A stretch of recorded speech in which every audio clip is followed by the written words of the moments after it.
Muy buenos días, buenas tardes, buenas noches, dependiendo de dónde, cuándo nos escuchen. Les habla Pedro Iniesta desde Poder y Plomo, esta nueva serie de entrevistas que vamos a estar publicando acerca de seguridad, geopolítica, derecho internacional. El día de hoy tenemos a Aníbal. Aníbal, ¿cómo estás? Hola, ¿qué tal? Muy bien, un gusto estar aquí contigo. Aníbal García es parte de varios espacios interesados en la política en Latinoamérica, en la geopolítica en Latinoamérica, desde el Observatorio de Lawfare hasta Contralínea. Muy bienvenido, Aníbal. Muchas gracias por andar por acá. El día de hoy, pues, vamos a platicar acerca del petróleo, del papel del petróleo y los energéticos en las tensiones a nivel global que se están viviendo el día de hoy, sobre todo a partir de la avanzada de Donald Trump. Mi primera pregunta, pues, es que hay una hipótesis por ahí que circula, más bien una discusión de si es o no el petróleo la razón de este, de este secuestro de un presidente en Venezuela, ¿no? Y una extracción completamente ilegal. Si está detrás y si está detrás, ¿de qué manera es? ¿Qué papel juega el petróleo? Pues mira, una de esas, yo creo que de las hipótesis que más importancia tienen es precisamente esa, ¿no? La de la relevancia del petróleo, pero hay que explicar por qué es así, ¿no? O sea, es conocido a nivel internacional y es, digamos, algo que mediáticamente también se conoce que Estados Unidos es uno de los países que más consume petróleo. No es algo nuevo, no es algo novedoso, no estoy diciendo ni tampoco descubriendo el hilo negro de las cosas, pero sí nos sitúa en irle llenando de contenido a esa hipótesis a partir de algunos datos empíricos, ¿no? Además del consumo de petróleo que tiene Estados Unidos, también hay que darle un poquito de historia. Desde la crisis del 2008, cuando esta burbuja inmobiliaria explota, hubo algunos académicos, expertos, intelectuales que decían que, bueno, después de esa burbuja se había abierto otra burbuja que era una energética, en temas financieros. Lo que podemos ver después del 2008 en adelante y particularmente desde el 2010 es que lo que sí hizo Estados Unidos es no solamente seguir siendo uno de los principales consumidores de petróleo, y después podemos hablar de eso, sino que además se convirtió en uno de los principales productores de petróleo, que eso es algo que rompía la tendencia que se tenía a nivel histórico desde el siglo XX. Normalmente Estados Unidos era un gran consumidor y aunque sí tenía petróleo y digamos en algún momento fue uno de los principales productores después de los grandes descubrimientos de yacimientos que se hicieron en Medio Oriente, pues Estados Unidos no fue uno de los principales productores. Eran los países de Medio Oriente y en algún momento también estuvo en eso México cuando se descubre Cantarell en la década de los 70. Desde el 2010 en adelante y hasta la fecha, Estados Unidos es uno de los principales productores de petróleo. Incluso llega a estar en la producción de petróleo en el primer lugar, ni más ni menos. A 2024, Estados Unidos produce, para que tengan una dimensión de lo que estoy hablando, el 21% del petróleo mundial, incluso por arriba de dos de los principales productores históricos, que es Arabia Saudita, que produce en 2024 el 11%, y Rusia, que produce también el 11%. Abajito de estos países vendría Canadá con el 6%, Irán, Irak y después China también. Tendríamos entonces una situación en la cual en 2024 11 países controlan el 76% de la producción, pero tres países controlan el 43% de esta producción. Entonces, eso nos sitúa en entender la relevancia que tiene también este cambio que tuvo Estados Unidos a partir de la crisis del 2007, en el que no solamente es un gran consumidor de petróleo, sino que también es ya uno de los principales productores. Ahora, no así en el caso, por ejemplo, de las reservas. En el consumo de petróleo, para no dejar de lado esa parte, hay dos grandes regiones y eso yo creo que también es interesante en términos geopolíticos, quizá analizarlo después. Asia, Pacífico y Norteamérica son los que consumen el 60% del petróleo. 5 países consumen el 48% del petróleo del mundo. Esos países son Estados Unidos, que es el que más consume con 18,7%, y China, que consume el 16,1%. 10 países del mundo consumen el 61% del petróleo. Pero en cuanto a las reservas, ahí Estados Unidos, pues no es uno de los principales países con reservas del mundo. Como todo mundo sabe, Venezuela es el principal país con las reservas de petróleo a nivel mundial. Hay algunos datos que lo ponen como en 17 punto y tantos, 18%. Los mismos venezolanos reconocen que es el 19% de las reservas mundiales de petróleo únicamente en Venezuela. Si vamos en la lista, después de Venezuela viene Arabia Saudita con el 17,2%, después vendría Canadá con el 9,7% y después vendría Irán con el 9,1% y después Irak con el 8,4%. 10 países controlan el 86% de las reservas mundiales de petróleo. Y ahí es donde se centra precisamente la disputa principal por el petróleo. A esto habría que agregar otro dato más que nos da una dimensión un poquito más completa o un panorama más completo en términos energéticos de cómo estamos actualmente en el mundo. Fíjense, por ejemplo, de la década de los 80 la tasa de crecimiento de las reservas de petróleo entre la década del 81 al 90 eran del 3,8% la tasa de crecimiento anual en esa década. La década siguiente, del 91 al 2000, la tasa de crecimiento era del 1,9%. Se recupera después, en la primera década del siglo XXI, con 2,3%, y viene un gran declive, que es de la década del 2011 al 2020, con el 0,3%. O sea, estamos hablando de que en los últimos 30 años, la tasa de crecimiento anual de las reservas de petróleo están bajando de una manera muy drástica. Y eso es preocupante cuando uno pone ese dato con respecto al de la producción de petróleo, porque la producción de petróleo tiene otro tipo de datos. Por ejemplo, la tasa de crecimiento del petróleo en la primera década del siglo XXI es del 0,6%. O sea, es mucho menor que la de las reservas. Y en el caso de la producción de petróleo de la siguiente década, del 2011 al 2020, es del 0,6%. Entonces, seguimos produciendo más petróleo que lo que se está descubriendo. Y eso indica ya niveles preocupantes que se derivan del petróleo, pues entonces las reservas más importantes se tornan las de Venezuela, no solamente por la cercanía que tienen, sino porque también pues es parte de ese espacio geopolítico importante que es América Latina y el Caribe para Estados Unidos. Digamos, estamos hablando de varios niveles de competición en la cual entra Estados Unidos desde su producción, su consumo y el futuro, ¿no? Y que le depara, también pensando en una especie de inversión a largo plazo que le permita acceder a las mayores reservas de petróleo a nivel global que están en Venezuela. Entonces, pues es central, ¿no? Me gustaría ahora hablar sobre una práctica muy concreta en esta competición bastante desleal, desde mi punto de vista, que ocurre en el Caribe con los buques petroleros, Aníbal. Eh, ¿qué está ocurriendo? Se ha hablado incluso de piratería en algunos espacios. ¿Qué opinas tú? Pues bueno, debes de acordarte y quizá la audiencia también se acuerda de esa clasificación de los países en los cuales Estados Unidos, incluso a México también lo ponía como si fuese un estado fallido. Y había una gran cantidad de expertos y muchos de ellos vinculados al mismo establishment estadounidense que escribieron y le dieron pluma a esta caracterización de estados débiles o estados fallidos para irlos caracterizando.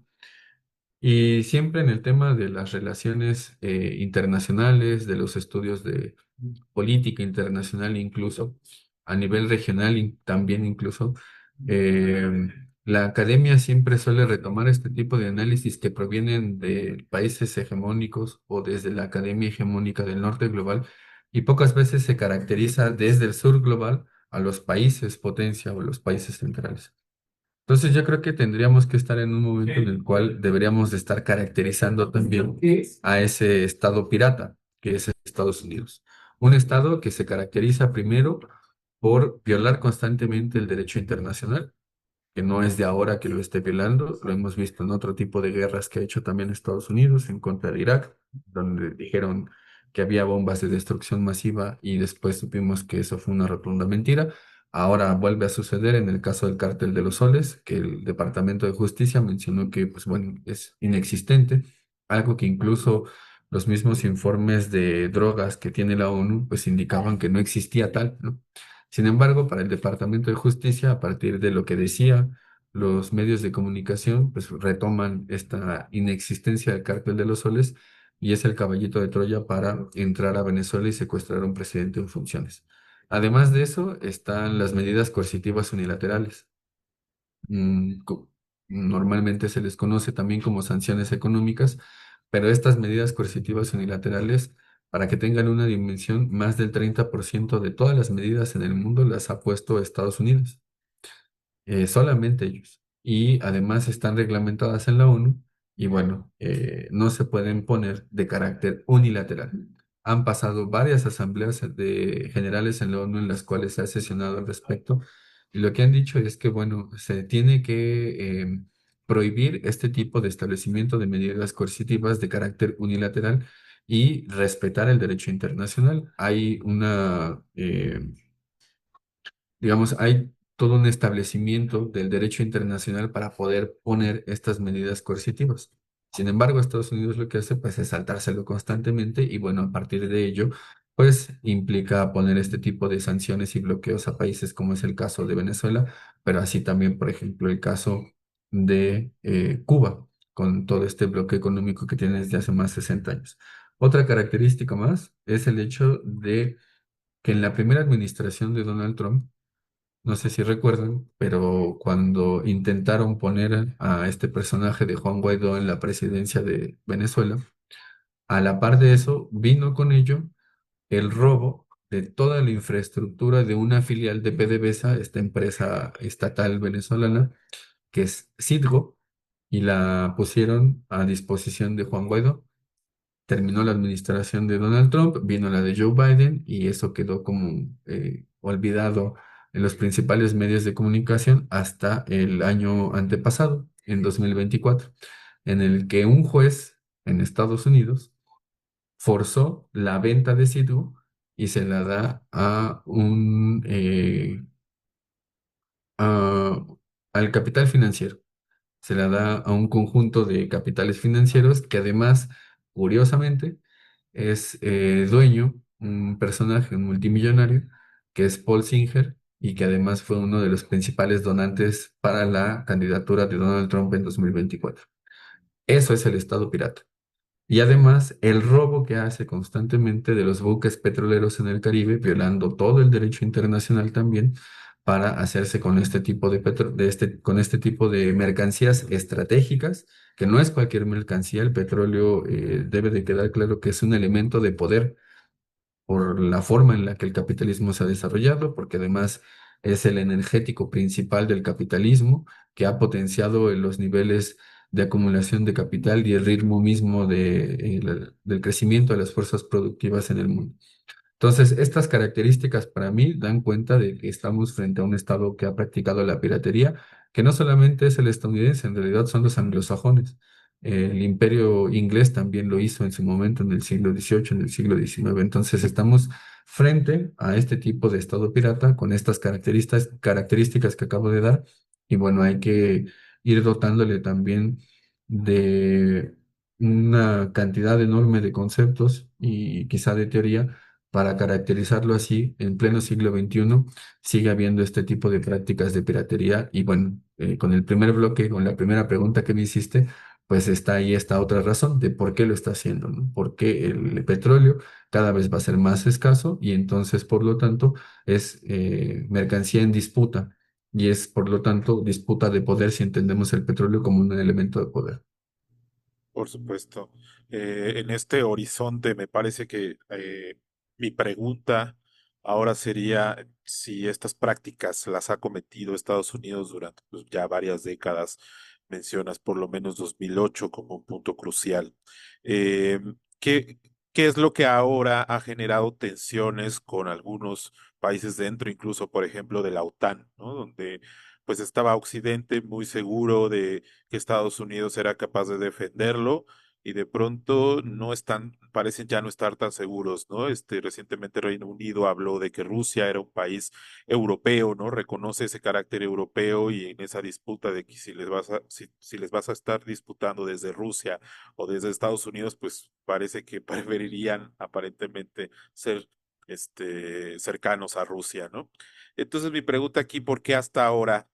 ¿Cuáles son los factores para que dentro de Occidente parezcan también existir ya tensiones? Y esa es una buena pregunta porque, bueno, eh, Eric Hobsbawm, el historiador inglés, tiene un libro chiquito que es muy bueno que se llama Guerra y Paz en el siglo XXI. Creo que ese es el nombre. No me acuerdo de la última parte, pero sí recuerdo que era Guerra y Paz, ¿no? Y bueno, él debatía mucho la idea de que probablemente en el siglo XXI lo que veamos, si es que continuaba esa tendencia del siglo XX, em, que era probable que viéramos la desaparición de los estados-nación. Y ponía además de esta hipótesis algunos elementos en donde decía, bueno, puede ser que eso sea así en el siglo XXI, pero también hay otros elementos en los cuales podemos ver potenciado algunos elementos nacionalistas de los estados-nación. Ponían mucho más elementos de carácter cultural. Por ejemplo, el tema del fútbol y cómo eso potencia mucho un espíritu nacionalista, otro tipo de ideologías también.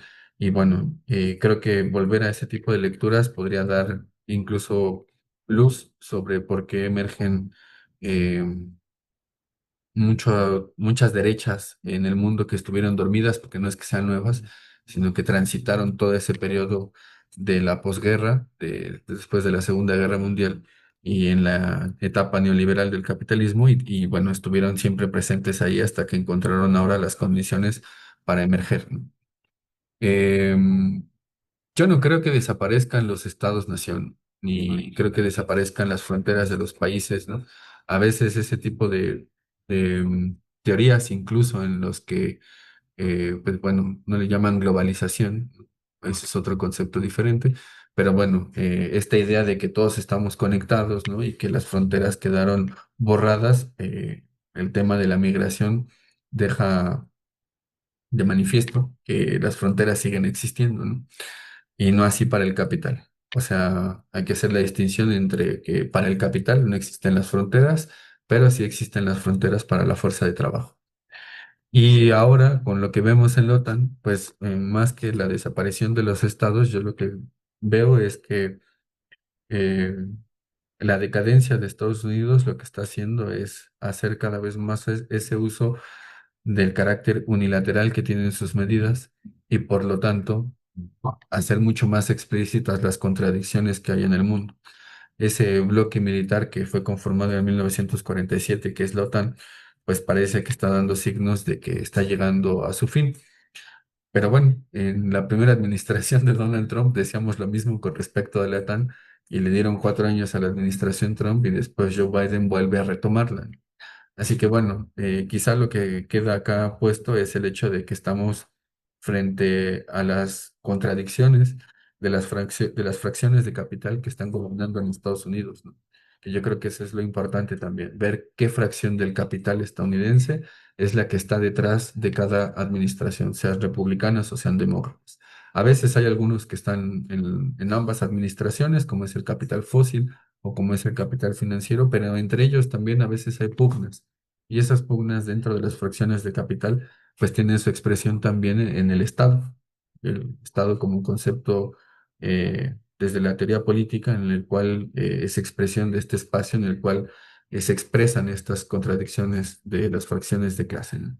Incluso de la misma lucha de clases, también ahí está expresado en el Estado. Entonces, bueno, no sé si respondo la pregunta o me meto en más líos, pero bueno, yo lo dejaría como en el sentido de que, pues no creo que la OTAN deje de existir, sin embargo, La coyuntura a veces puede guiarnos hacia ese tipo de lecturas, pero la historia pues es la que tiene mucho más peso en este sentido. La tendencia histórica es a que todavía estamos viendo un proceso de decadencia del imperialismo estadounidense, de esa crisis de hegemonía, y bueno, la situación es más de carácter gramsciano en el sentido de que ni lo viejo termina de morir, pero tampoco lo nuevo termina por emerger totalmente. Entonces, más bien es como toda esa reconfiguración, toda esa expresión del conjunto de contradicciones que hay en el mundo. Y bueno, llega un Donald Trump que pone en vilo la cantidad de instituciones que se crearon después de la Segunda Guerra Mundial. Puesto, me gustaría ahora pensar en un horizonte más local, más inmediato. Eh, yo no escucho, por ejemplo, cuando hablas de las grandes cifras que México aparezca entre esos números.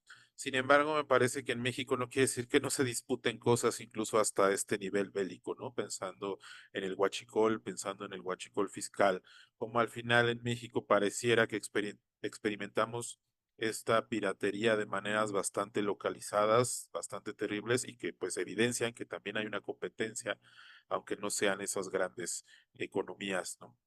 Y también pienso en el papel que tiene con relación a Estados Unidos, ¿no? Como el huachicol fiscal, pues ha abierto también muchas, muchos capítulos en los cuales, pues, gran parte de eso, pues, son empresas, son gringos directamente que, pues, inyectan sus propios, hidrocarburos en nuestra economía de maneras ilegales, ¿no?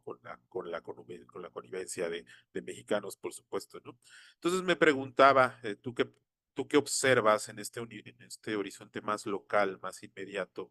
Como que el futuro de Pemex, el futuro de la competencia que parece que se está viviendo entre un Estado centralizado o tendiente a la centralización y una economía criminal que pues le disputa a veces en ocasiones recursos, como es en este caso el huachicol.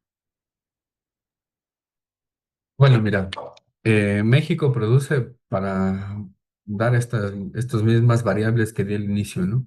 México produce el 2% del petróleo a nivel mundial, tiene el 0,4% de las reservas, han caído demasiado después de lo que sucedió con Cantarell y la forma en la que las administraciones del PRI y del PAN se enfocaron en extracción del petróleo y consume el 1,8% del petróleo mundial. Más o menos esas son como las tres grandes cifras, ¿no? Sin embargo, acá hay otro elemento que es la disputa entre las empresas estatales o las empresas públicas de petróleo y las empresas privadas. Por ejemplo, Pemex sigue siendo o sigue estando dentro del top 10 de las principales empresas de petróleo a nivel mundial. No hay que perder de vista que Pemex fue una de las principales empresas petroleras en el mundo, no solamente por la cantidad de petróleo que producía, por las reservas que tenía, por la refinación o la capacidad de refinación que tenía, sino porque también tenía una enorme cantidad de infraestructura energética, que no solamente son ductos, que no solamente son gasoductos, sino que son plataformas, sino que son también los buques, en fin, era todo un complejo energético enorme que representaba petróleos mexicanos. Y con respecto al huachicol, pues bueno, yo creo conocido o es sabido que cuando uno habla del huachicol, pues lo que se imagina son este tipo de ordeñas de los ductos que hacen grupos del narcotráfico o personas que bueno, lamentablemente se terminan organizando, que no son unas bandas como las del narcotráfico, pero que sí se organizan para sustraer el petróleo. Pero queda de lado lo otro, que es un fenómeno mundial, como decías también, que puede dar características de piratería, que es este robo que se hace desde las propias instalaciones de petróleos mexicanos. Y no es que lo diga yo, sino que hay evidencia y además es de carácter público que dentro de las mismas instalaciones de petróleos mexicanos se robaba petróleo, que salían las pipas a la mitad, que salían las pipas llenas, pero se registraba la mitad y entonces se vendía esa otra parte que no quedaba en el registro. ¿Y dónde terminaban? Bueno, terminaban en instalaciones petroleras estadounidenses, ¿no? Cuando uno piensa en esto, pues entonces ya aparecen otro tipo de casos a nivel mundial. Por ejemplo, lo que hacían las empresas estadounidenses en Irak, que roban petróleo todavía hasta la fecha, que siguen sustrayendo el petróleo iraquí. Lo que sucede en Siria, por ejemplo, también, con todo el conflicto que hubo cuando estaba Bashar al-Assad, o lo que sucede en Libia también. Entonces, hay acá otra dimensión, que es la pugna existente entre las empresas públicas y las empresas privadas. Y a las empresas públicas las han ido mermando o las han ido chatarrizando. Por ejemplo, para retomar el caso de Libia, Libia tenía una de las principales empresas estatales de petróleo a nivel mundial, y después de la caída del gobierno libio de Gaddafi, pues esta empresa empieza a ser chatarrizada y nadie habla de lo que sucedió con la empresa estatal de Libia, ¿no? Así también, por ejemplo, con la empresa estatal de Siria. O podríamos hablar, por ejemplo, de la misma PDVSA que acababa de poner el ejemplo de Citgo, pero que además también hay otra dimensión, el hecho de que le pongan sanciones coercitivas a Venezuela y que haya un bloqueo en contra de Venezuela, pues implica, como hemos visto ahora con la administración Trump, que no puedan adquirir la tecnología o la infraestructura o los cambios que hay en la infraestructura energética venezolana para poderla modernizar, y entonces termina siendo otra vía mediante la cual termina chatarizando a una empresa, no como aquí en México, que llegaron gobiernos neoliberales y la olvidan y digamos, la van haciendo chatarra al momento de irla privatizando de a poco, sino allá lo que vimos es que, bueno, esa chatarrización de PDVSA vino con sanciones, con impedir que hagan uso del mercado para actualizar su infraestructura energética, ¿no? Entonces, acá tenemos por lo menos dos o tres expresiones del huachicol. Ese robo que hacen las bandas criminales, ese robo que hace la gente organizada en una comunidad y que termina vendiéndolo, el robo que se hace dentro de las mismas instalaciones con anuencia, como fue en el caso de los gobiernos del PRI y del PAN, del Sindicato de Petróleos Mexicanos, que ahora eso, a partir de que llegó Andrés Manuel López Obrador, se empezó a combatir las dos expresiones del robo, y ahora con la presidenta Claudia Sheinbaum, pues lo que se pretende combatir también es el huachicol fiscal, ¿no? O sea, la forma en la que entran derivados del petróleo, pero no son reconocidos así, y por lo tanto es una merma para las arcas públicas porque no terminan pagando los impuestos que tendrían que pagar si se reconoce que entran como gasolina y no como aceites u otro tipo de derivados de petróleo.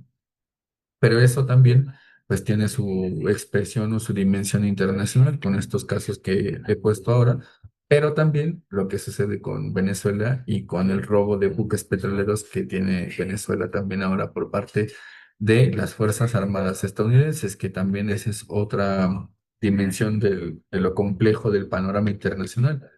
Cuando uno piensa en petróleo o cuando uno piensa en guerra, pues normalmente lo que vemos son aviones sobrevolando, helicópteros sobrevolando, el movimiento de buques, el movimiento incluso de tanques, ¿no? Y detrás de todo eso hay toda una infraestructura, tanto para la construcción de los mismos, de la industria manufacturera, que en el caso de Estados Unidos se alimenta mucho de gas y de petróleo, pero también del consumo de gasolinas, que todavía siguen haciendo el complejo militar industrial a nivel internacional y particularmente el de Estados Unidos.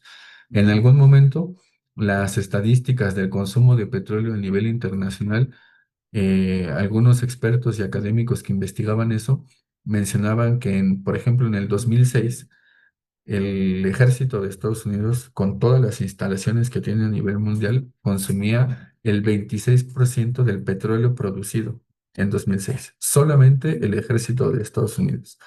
Han ido bajando ese consumo por eficiencia que tiene también la misma innovación tecnológica militar, pero de todos modos, el ejército de Estados Unidos sigue estando en los niveles de consumo altos.